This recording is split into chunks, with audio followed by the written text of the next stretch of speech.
हाँ हेलो, ऐसा है कि अभी लिफ्टिंग प्लान बनाना हम सिखाएंगे आपको ठीक है, ठीक है। कि लिफ्टिंग प्लान कैसे बनता है। जी, जी। तो सबसे पहले आपका ये लिफ्टिंग प्लान है और ये पेपर है लिफ्टिंग प्लान का। हुँ। तो हम इसको बनाएंगे आपके सामने और कैसे बनता है ये हम आपको सारा समझाएंगे। जी, जी, सही ठीक है। है। ओके। सबसे पहले यहाँ पे लोकेशन है कि जहाँ पे आपका काम हो रहा है, तो लोकेशन लिखना है। यहाँ पे है एरिया लिखना है। तो हमारे पास यहाँ पे चल रहा है कि लोकेशन मिसाल के तौर पर यूटिलिटी है। यूटिलिटी, ये लोकेशन यूटिलिटी है, एरिया भी यूटिलिटी है। सही है, यूटिलिटी। ठीक है। इसके बाद यहाँ पे लिखते हैं, डेट लिखते हैं कि कौन सी डेट को बनाना है, काम कौन सी डेट को है वो लिखना है। सही है। जी। जैसे आज है 6/7/2024। सही है। जी। ये यहाँ पे परमिट नंबर लिखा जाता है, जो परमिट में नंबर आता है वो लिखा जाता है। जैसे मिसाल के तौर पर 796, ये परमिट नंबर। इसके बाद ये बताता है कि डिस्क्रिप्शन, जॉब डिस्क्रिप्शन है कि आपने क्या करना है वो आपने लिखना है। यहाँ पे जॉब डिस्क्रिप्शन है। तो हमने क्या करना है, हम लोगों ने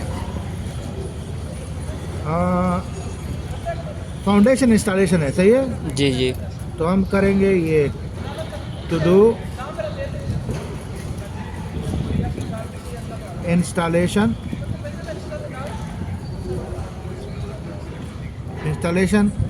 ऑफ फाउंडेशन। फाउंडेशन। तो ये हो गया। ये अभी आपको देखना है कि ये क्रिटिकल है या नॉन क्रिटिकल है। इसमें फ़र्क क्या है? फ़र्क ये है कि यहाँ पे जब हम करते हैं तो हमारे यहाँ पे स्टैंडर्ड ये है कि 10 टन से ऊपर होगा तो हमारा जो 10 टन से ऊपर होगा लोड, तो हमारा क्रिटिकल में कंसीडर होगा, क्रिटिकल में। सही है।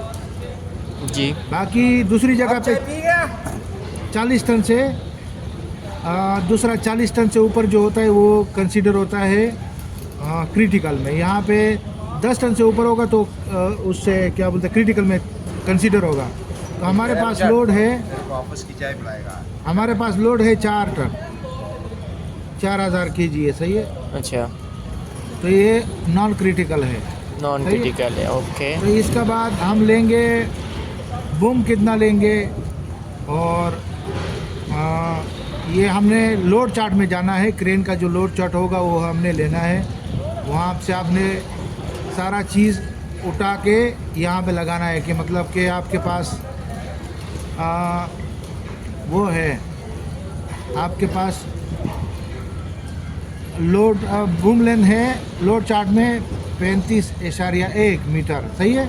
बूम लेंथ क्या होता है? बूम लेंथ, ये जो क्रेन का बूम है उसका मतलब लंबाई कितना है, अच्छा। वो बूम लेंथ आपको लोड चार्ट में मिलेगा। सही है। अच्छा। तो ये 35.1 बूम लेंथ है मीटर, 35.1 बूम लेंथ मीटर है। दूसरा, आपके पास लोड है 4000 kg, मतलब 4 टन। अच्छा। उसके बाद ये लोड का हाइट कितना है, मिसाल के तौर पर 2 मीटर है। हम ले लेते हैं 2 मीटर है। हमारा जो फाउंडेशन है वो हाइट उसका 2 मीटर है। जी। उसके बाद हमने लेना है रेडियस लेना है। रेडियस के कितने क्रेन से ये लोड कितने फासले पर रखा हुआ है उसको रेडियस बोलते हैं। अच्छा। क्रेन का जो बूम रोटेशन है, रोटेशन सेंटर है क्रेन का, और बूम लोड का जो बीच का फासला है उसको रेडियस बोलते हैं। तो हम लेते हैं 12 मीटर। सही है। अच्छा। इसके बाद आते हैं 12 मीटर, ये हो गया। तो इसके बाद हमारा यहाँ लिखा हुआ था कि लोड, वेट ऑफ लोड, तो वो है 4000 kg। हाँ जी। इसके बाद डायमेंशन है लोड का कि ये कितना चौड़ा, कितना लंबा, कितना पतला है। सही है। हाइट अच्छा। कितना है, तो हमारे पास 2 मीटर हाइट है इसकी, 3 मीटर लंबाई है और 2 मीटर चौड़ाई है। तो ये हमने लिखा डायमेंशन है लोड का। जी। इसके बाद यहाँ पे जो उसका हवा का जो यहाँ पे स्टैंडर्ड है वो 9 मीटर पर सेकंड है, सही है, 9 मीटर पर सेकंड। इससे अबव होगा तो क्रेन का काम बंद होगा 9 मीटर पर सेकंड से। ये विंड स्पीड क्या होता है? विंड स्पीड ये है कि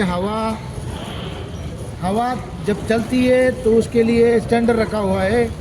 जब इस स्टैंडर्ड से ज़्यादा हो जाता है तो काम रोक देते हैं सेफ्टी पे, उसके ओशा के रिक्वायरमेंट के तहत। तो ये 9 मीटर पर सेकंड है और एक आता है 32 किलोमीटर पर आवर, वो अलग से वो है, ये अलग है, ये मीटर पर सेकंड है। जी जी। उसके बाद हमारा कि हमने ये जो लोड है ये कितना हाइट पे लेके जाना है, कितना लिफ्टिंग हाइट कितना है, तो हम इसको लेके जाएंगे तकरीबन 7 मीटर हाइट पे लेके जाएंगे, तो वो लिखना है 7 मीटर, सही है जी। इसके बाद क्रेन का इंफॉर्मेशन चाहिए, क्रेन का। तो क्रेन का इंफॉर्मेशन ये है कि हमारे पास जो क्रेन है वो मोबाइल क्रेन है, मोबाइल क्रेन है। अगर आपके पास कोई और है, क्रावल क्रेन है, आरटी क्रेन है, कोई और है, तो आपने यहाँ पे वो लिखना है। जी। यहाँ पे उसका मॉडल पूछ रहे हैं कि मॉडल कौन सा है, तो हमारे पास है 2020 मॉडल हमारे पास, सही है। अब कैपेसिटी क्रेन की कितनी है, वो 100 टन है, सही है। तो आपने ये लिखना है 100 टन कैपेसिटी ऑफ क्रेन। मतलब क्या कैपेसिटी, मतलब क्या? कैपेसिटी के वो कितना लोड उठा सकता है, वो अच्छा। कितने, जो उसका मैन्युफैक्चरर है उसने किस तनासुब से बनाया है कि कितना टन ये वेट उठा सकता है, उसको बोलते हैं क्रेन कैपेसिटी, अच्छा। कि वो कितना टन वजन उठा सकता है। ओके। तो हमारे पास 100 टन का है। तो इसके बाद हम आते हैं, ये लिफ्टिंग प्लान का जो डिटेल है वो यहाँ लिखना है। मतलब रेडियस कितना है, 12 मीटर है, सही है जी। उसके बाद आपका आता है बूम लेंथ, जो इस्तेमाल होने वाला है वो कितना है, 35.1 मीटर। उसके बाद यहाँ पे आता है total boom length. Total boom length हमारे पास उसका है 61 मीटर है। मतलब टोटल बूम लेंथ मतलब के क्रेन का टोटल जो बूम लेंथ है ना वो कितना है। अच्छा। ये इस्तेमाल के लिए है, जो इस्तेमाल कितना हो रहा है, और टोटल बूम लेंथ कितना है, तो वो अच्छा। 61 मीटर है, सही है। अच्छा। उसके बाद आता है कि उसके बाद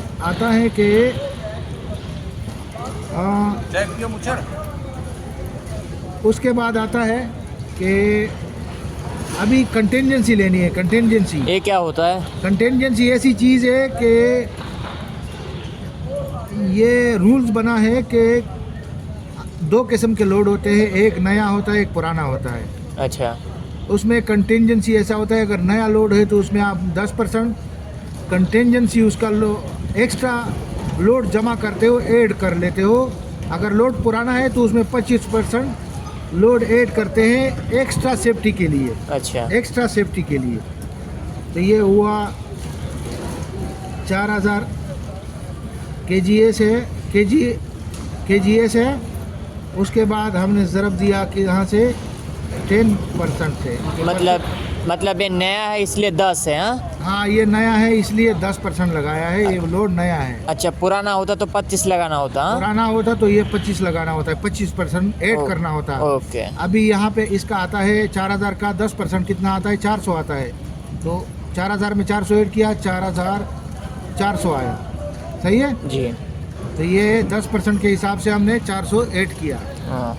इसके बाद आता है इसका मेन हुक जो है वो कितना है, 550 केजी है, सही है। मेन हुक क्या होता है? मेन हुक जो मेन ब्लॉक है, हाँ हाँ। और जिससे हम लोड उठाते हैं क्रेन के साथ अटैच होता है, मेन हुक होता है। एक मेन हुक है, मतलब वो बड़ा वाला जो बड़ा वाला जो हुक है, एक मेन हुक है, एक वाइप लाइन है।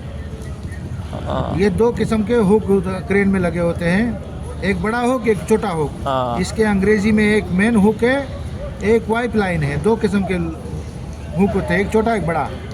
ये उसका वेट है। ये हम जो रिगिंग इस्तेमाल कर रहे हैं उसका कितना वेट है, इसका तकरीबन 50 होगा। जैसे शेकल हो गया, बेल्ट हो गया, इसका 50 केजी वज़न है, सही है। अच्छा। उसके बाद जो वाइप लाइन है उसका कितना वेट है, उसका 120 केजी वज़न है। मतलब वो छोटा वाला जो हुक रहता है। हाँ सॉरी ये यहाँ नहीं है, यहाँ है। छोटा वाला हुक का 120 kg वज़न है। अच्छा।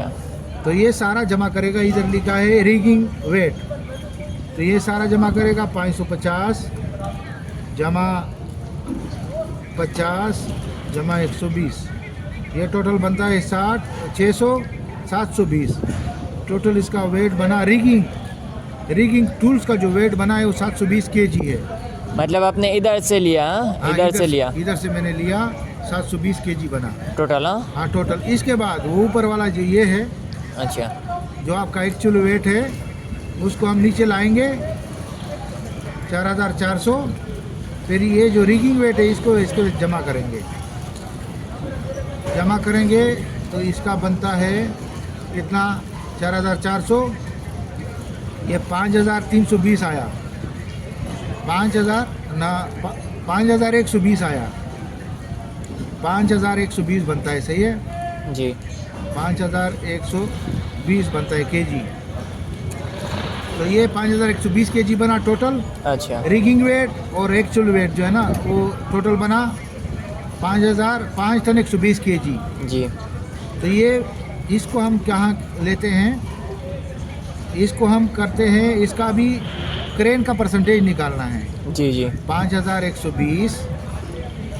अब इसका क्या है, हमारे पास जो लोड चार्ट में इसका, जहाँ पे इस बूम लेंथ पे इस रेडियस पे क्रेन की कैपेसिटी बनती है वो है 9500 kg। अच्छा। तो ये हमने लोड चार्ट से लिया, ये 9500 kg इसका इसी में बनता है। तो हम इसको ज़रब देंगे, पहले इसको इस पे तकसीम करेंगे, इसके बाद 100 से ज़रब देंगे, 100 से, मतलब ये क्रेन का परसेंटेज निकालना है, 100 से ज़रब देना है। मतलब वो जो नीचे वाला है वो जो लोड चार्ट से निकालना है? हाँ, ये लोड चार्ट से। ये लोड चार्ट क्या होता है? लोड चार्ट क्रेन का एक डॉक्यूमेंट्स है, वो मैन्युफैक्चरर उसको बना के देता है कि इसके हिसाब से काम करना है। अच्छा। जो मैन्युफैक्चरर बना के देता है लोड चार्ट, उसी के हिसाब से काम करना होता है।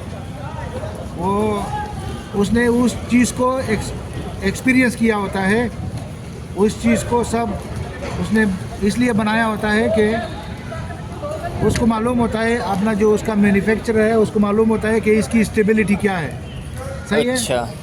तो उसके साथ ये लोड चार्ट आता है, वो लोड चार्ट में आपने ये 9500 लेना है। जी। तो कितना आया, 5120 तकसीम 9000, 5120 तकसीम 9500 ज़रबे 100। तो इसका परसेंटेज कितना आया, ये कितना परसेंटेज क्रेन का 53% आया। ये क्रेन का परसेंटेज है 53%। अभी यहाँ पे हमारा जो स्टैंडर्ड चल रहा है वो 70, हमारे पास जो यहाँ स्टैंडर्ड चल रहा है वो 75% है। तो हमारे पास 53 आया क्रेन का परसेंटेज।